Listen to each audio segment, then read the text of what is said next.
それでは修理の続きをご覧いただきます。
ガリが出ないか確認します。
ヘッドホン端子と外部入力端子をメンテナンスします。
すべてのスイッチをメンテナンスします。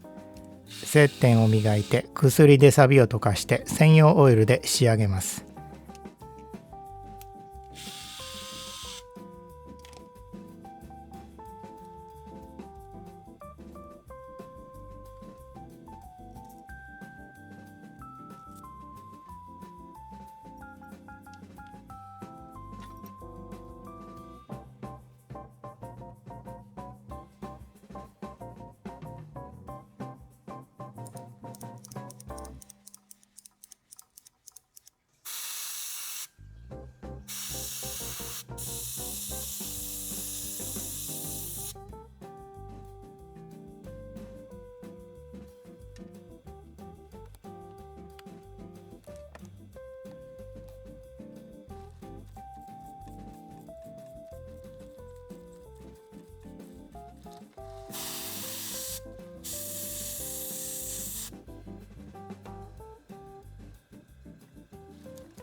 ヒューズ型の電球を LED に変えます。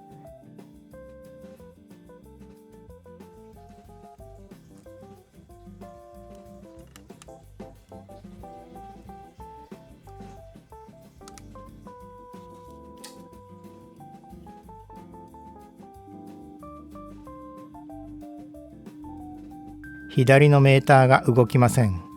分解して原因を調べます。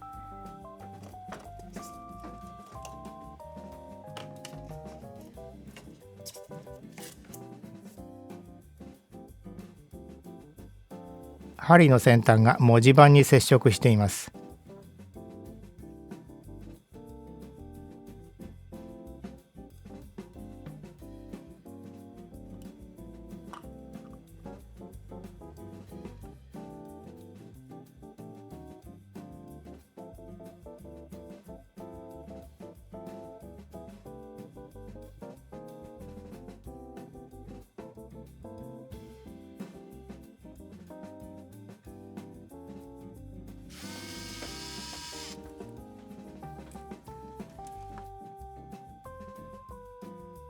後ろ側の軸が外れています。センターを出して軸を軸受けに入れ直します。